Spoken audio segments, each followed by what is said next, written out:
I'm Dustin Harris with my colleague, Sam Bailey. and today this interview is going to be out of this world with. I'm Carlos Fontanot. I know that you were born in Mexico City. How did you get from Mexico City to NASA?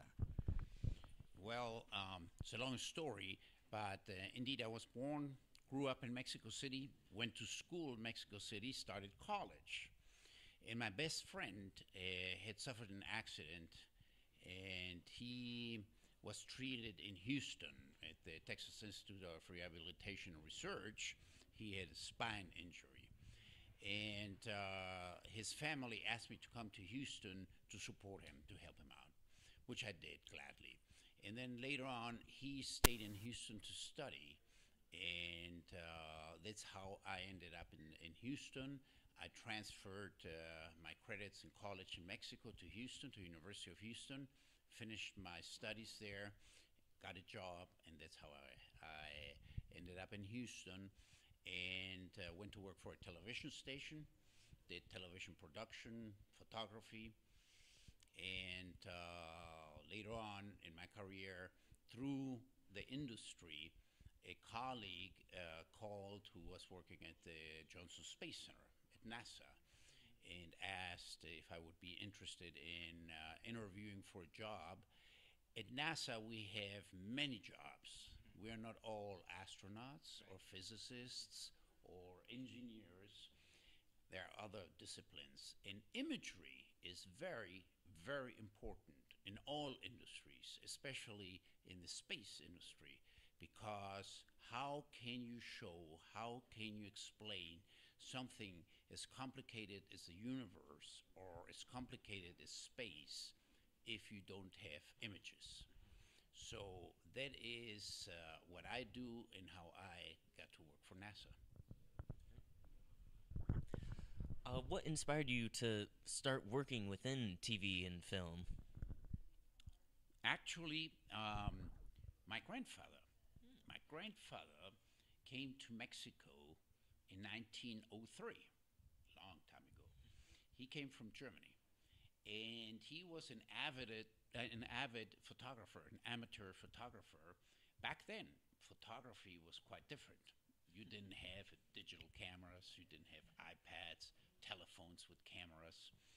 You had a little box with a lens, with some film, and a photographer had to know what he was doing. You needed a light meter, and I was always fascinated by my grandfather. And so I always liked cameras, and I started taking photographs in high school. And although I started studying chemical engineering, photography, film was always my passion. And then eventually I changed from engineering to communications and got a degree in radio, TV, and film. So, when you have been doing this for film and imaging for 25 years, um, what has been the most amazing thing that you've seen or done with NASA? In general, the most amazing thing, the most rewarding thing about my job is the people I work with. It is amazing the level of professionalism and the level of knowledge, but more so that all of us are just humans. All of us are just people. And what is important is that we try, that we set our goals, and that we work towards our goals with passion. And that is what you find at NASA in general. So it is amazing to work with astronauts, talk to them about my specialty, if you will, which is imagery, and the passion that they have. And when you meet folks and have the opportunity to travel with folks like John Glenn, who is a national hero, and see how a man that is in his 70s, that's when I met him, has still so much passion for what he does for space and his enthusiasm. That's what's so rewarding and nourishing about the job that I have at NASA.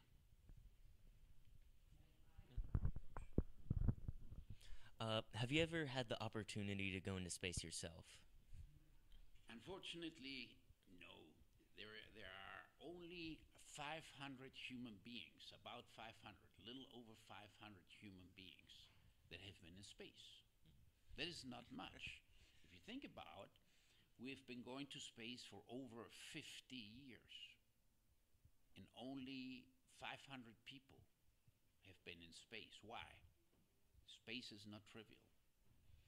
Space is very, very hard to get to, and then to stay in space. And it's pushing the limits. It's pushing the limits of technology. It's pushing the limits of life. So, unfortunately, I'm not an astronaut. Not unfortunately, but no, I've not been to space. But in the future, there's probably opportunity for more people to go space. But it is quite a frontier. It is hard to get there. What do you think would be the most exciting aspect of being able to go to space? There are many aspects.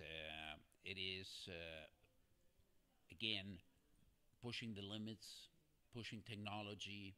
It is exploration. It is learning about life. We learn about life on Earth in space. We learn how the human body adapts to space, how the human body reacts to zero gravity, to microgravity, and we can draw parallels. For instance, elderly people on Earth start having decalcification, osteoporosis in the bones. They start getting brittle. A similar, an analogous situation happens in space. When the astronauts go space, they float.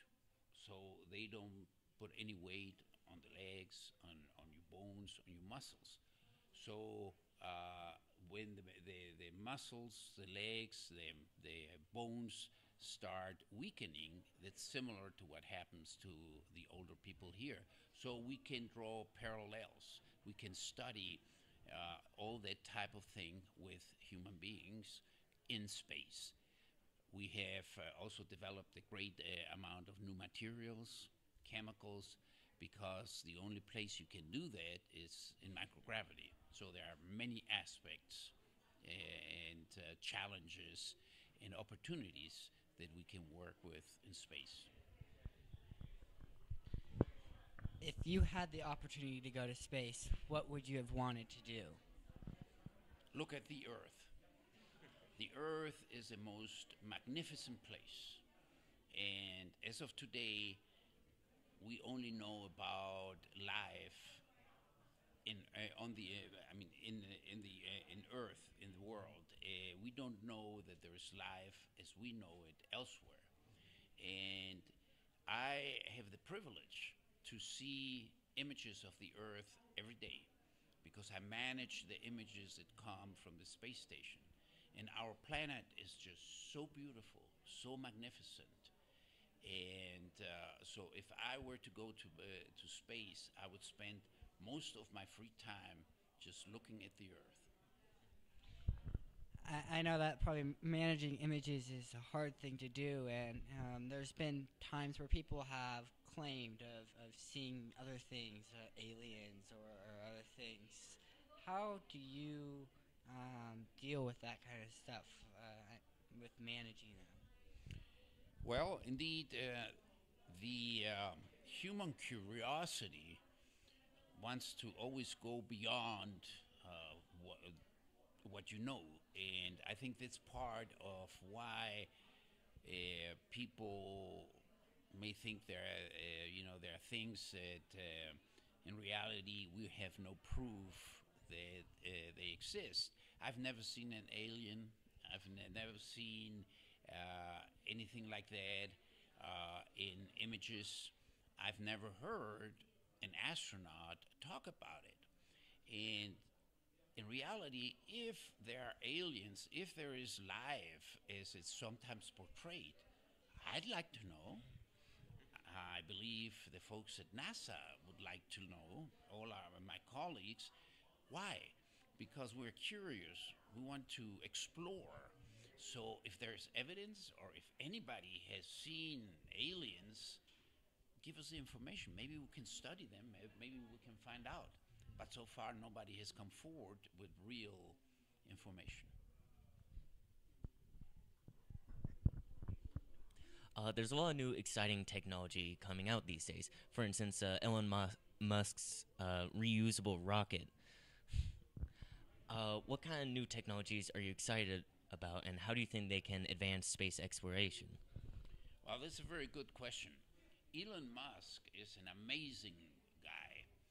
As you know, he did PayPal, he founded the electric car Tesla, and he started working some 10, 15 years ago on SpaceX. And that is exactly what we in the government at NASA are trying to encourage and promote for private enterprises to start going to space and to commercialize space. Why? Because the government, the United States, we have been paying through NASA for the last 50 years to be in space, but we've only really, except for going to the moon in the 60s and early 70s, we've only been around the Earth. We've only been with humans 250 miles above the Earth. That's where the space station is. That's where the space shuttle used to go. And we need to go now further into the solar system. We need to take our resources and go to places like Mars. We need to develop the technology, and we need to commercialize space. And Elon Musk is one of the smart entrepreneurs that has understood that, and he now has a contract with NASA to deliver cargo, deliver goods, food, water, equipment to the space station. So he has a company like UPS or Federal Express. That's the way we look at it. And we buy from Elon Musk shipments to the space station.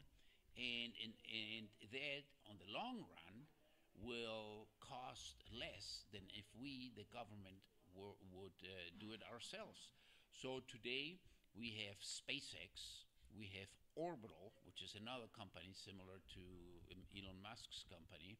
We have Sierra Nevada, who we just gave a contract, who will start supplying the space station. And they will also start building crew vehicles, new vehicles that will be able to bring our crew to the space station. So that's how we intend to commercialize low Earth orbit, so that with the government funds, we can use them to do bigger exploration, bigger things, go to Mars and beyond. I know that recently there was a camera that you guys took up there. It was a GoPro that had taken some really good footage. Is there things that are, I guess you could say, catching up or with NASA in a way, with instead of designing, if it's the NASA designing their own cameras, the camera industry designing cameras now that NASA can just buy off the shelf and take, which would help lower costs? Well, that's a very good question, and it would be kind of a follow-up question to the previous question, namely commercializing space and trying to do things in a more efficient way. As far as cameras, you know that the program that's going the strongest is the International Space Station, and it has been in space since first part was put up there in 1998. And the first crew we put up there in the year 2000. So a crew has been there almost 17 years. And we use on the space station as much commercial off the shelf things that as possible. We have laptop computers, And we have commercial cameras. We have Nikon D4 cameras for still cameras. We have Canon XF 305s as camcorders. We have, I don't know if you guys are familiar with a RED camera, which is a cinema camera. It's a 6K camera, 6 times as high resolution as a regular HD camera. We have one of those on board. And we're trying to fly more and more just commercial off-the-shelf cameras as long as they're safe. So we go through a very rigorous process of certifying those cameras. And as you mentioned, we have GoPros. And our GoPros we use today to take out on spacewalks, EVAs. So what we do is we just put a cover on the GoPro and an attachment to the spacesuit and special buttons so that they can start and stop. That's pretty much what we do with them. And then they start the camera and record their spacewalks.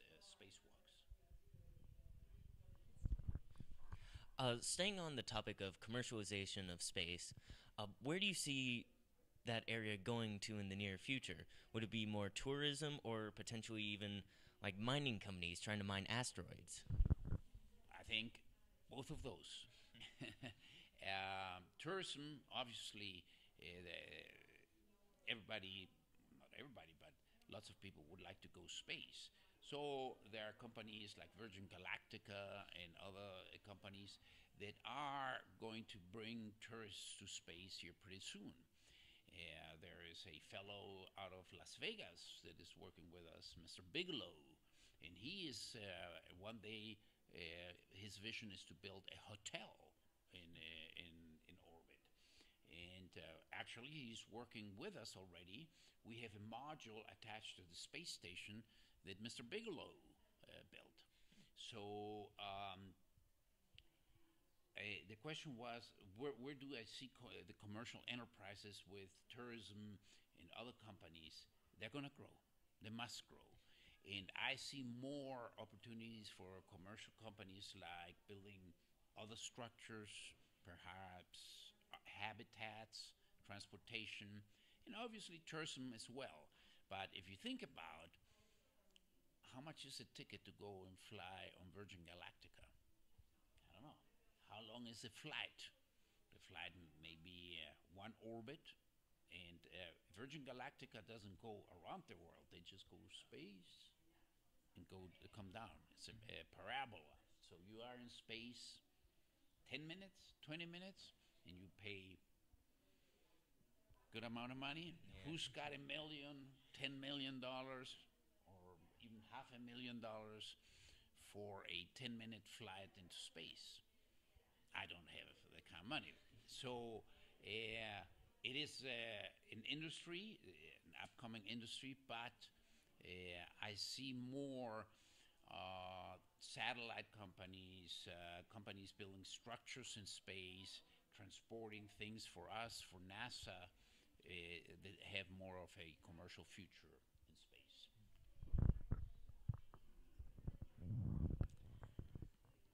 Huh? What? Oh. As he was saying, I've actually heard about this. There's a thing in that a concept called space elevator. I haven't heard much about it. Could you maybe explain a little more on it? Well, I don't know exactly what we mean with a space elevator. From what I know a little bit about it. Oh, okay. So the concept of the space elevator that I'm familiar with is that we send this object into orbit and it's connected via a cable to Earth. And so we could use that cable in order to transport things into orbit. Oh, like a zip line. Yeah. There are many concepts. Obviously, what we're describing here would be technologically challenging because there's friction on the lines, and it is viable. Sometimes new ideas like this can mature and become reality. I I don't know much about the space elevator, but the way you just described it, it's an innovative concept. That's all I can say. It needs to be developed. Um, with technology advancing so quickly, where do you see NASA 15, 20 years in the future, if not more? Where I see NASA is taking bigger steps into first our planetary system. As you know, we at NASA we do many things. We knew from aeronautics, where we're still very active, working with planes, improving planes. Perhaps soon we'll have new supersonic commercial planes again, since we lost the Concorde. I mean, you guys probably familiar with the Concorde that used to fly passengers supersonically. That doesn't exist because it was not economically feasible anymore. But NASA is hoping to put more supersonic planes with passengers, and so we will continue developing aeronautics planes. Another thing we do is obviously humans in space, and our next step is definitely Mars, but it will take another 15, 20 years before we can get there. Elon Musk, SpaceX, he thinks he can get there sooner, and that's fine. We support that. But NASA will be concentrating into going deeper into the planets, the planetary system, our solar system, and we will continue exploring deep space with our telescopes. Especially with the explosion of virtual reality these days, 3D imagery is taking on a bigger prevalence. Is NASA using 3D imagery in any way, especially with space? Yes, and let me just make a distinction between virtual reality and 3D.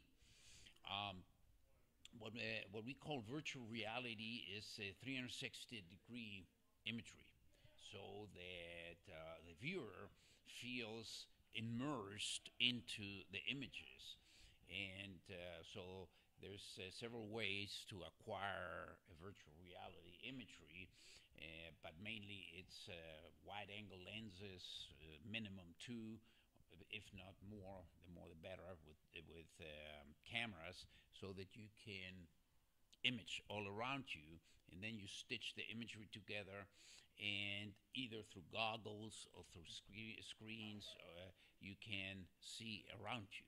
It's a fantastic technology, and we're about to put, well, we actually already have a couple of not very sophisticated cameras on board of the station, and we're about to put more sophisticated cameras up there for virtual reality. Just as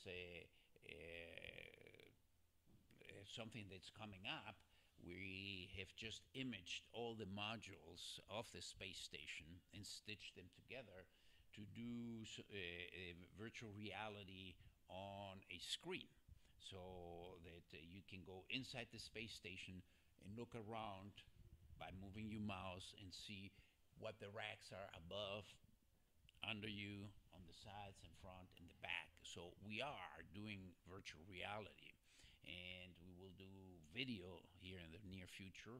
We're looking at partners to go up there and do that with us.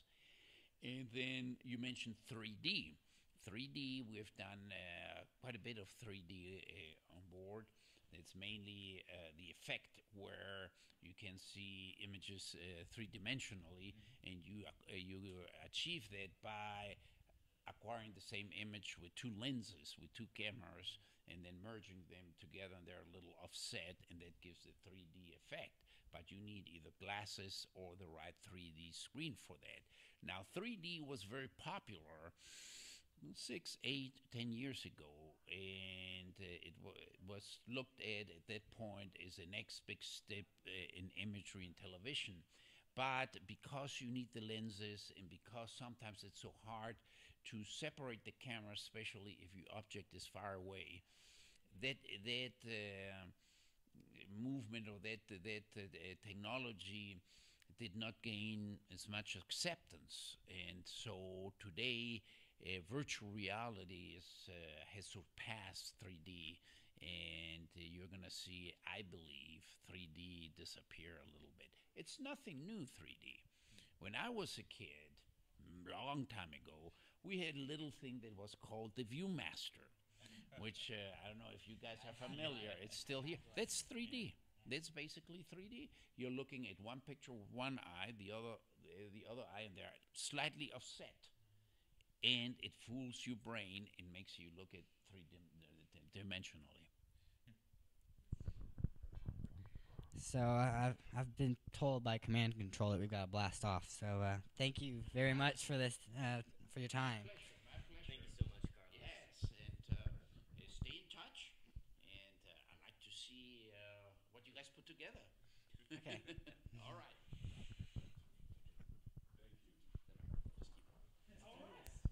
Well, good interview. You are a fascinating man. Really, really great. Thank you for sharing with the kids. Oh, absolutely, and good luck to you guys. Journalism is a great career. It's a great career.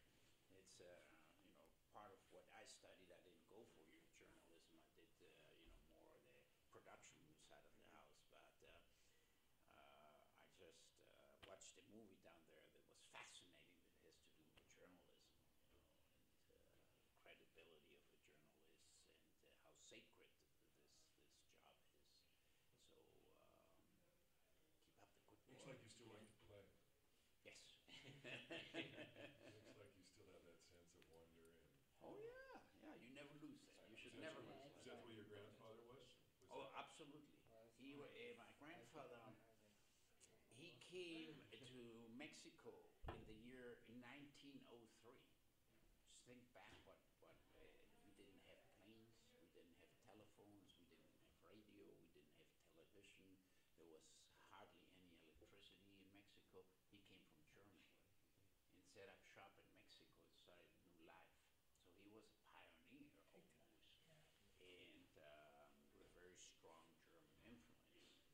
And so he made his life in Mexico, and my mother was born there, but always with a German heritage. My mother, she's as German as they come. She's still alive, and we always spoke German at home. Still speak German to my Did you speak mother. Spanish as well? Yes, yes. And I struggled with English. You But speak that's it it. better than me. But when I talked about going for your goals and just focusing on what you want to do, education is very important. And you just if you like something, go for it. Go for it. And that's what we were taught as kids, and that's part of what my father gave us. It's his legacy. What was his subject? What did he like to take pictures of?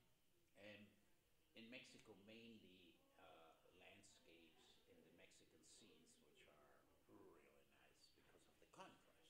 Would he shoot black and white? Black and white, this dark room, and that was what was so fascinating. I had, when I was a teenager, I built a dark room in my closet. So it was very tight. It was we had our trays, my little trays with the developer and the fixer, and I had them on shelves, and then I had my what you call it, enlarger, and I closed the closet, and I had to lie on a shelf so that I could reach everything. It was so tight in there. But that's how I did photography. Did he teach you some? Did you work together? Did you work over? Unfortunately, my grandfather was quite old, and so when he passed at age 85, I was 15. Whoa. So the age difference was I didn't have much of a chance to do anything like that with him because he was so much older than when I was 10 years old. He was fading out. That's more his legacy. Yeah. So you just kind of continuing on his legacy. Oh, Legacy of imagery. of imagery, yes. Yes. All right. Cool. Well, Thank you. do you have my contact? Yeah, well, when these guys get it done, they'll Yes. So All right, Yeah. and yeah. Let's Let's real quick take take a a, let's real quick take a picture. Yes, Yeah. absolutely. Yeah, yeah. I'm on the picture. All you guys. You too. All right, very good. I should be in. Have you done more interviews? Who have you interviewed? So far, Sam and Dustin, this is their first interview. Yesterday, not yesterday, on Friday, yes, that's yesterday. Wait, was it Yes. Yesterday was Friday. Okay, sorry. On Thursday, I interviewed Jenny Olson, and then yesterday, I interviewed Dolores Huerta. So Jenny was a filmmaker that does kind of like landscape filmmaking, kind of like what you were talking about with your dad. She kind of does that, and then she's also like a really influential piece in the whole LGBT movement. So she's in, and then for Dolores, she's the really powerful woman for civil rights and the workers' unions and stuff, and received awards from several presidents. And Good. Yeah. Good. So you've done a few interviews. Yeah, I've done a few interviews. Yeah. Very good.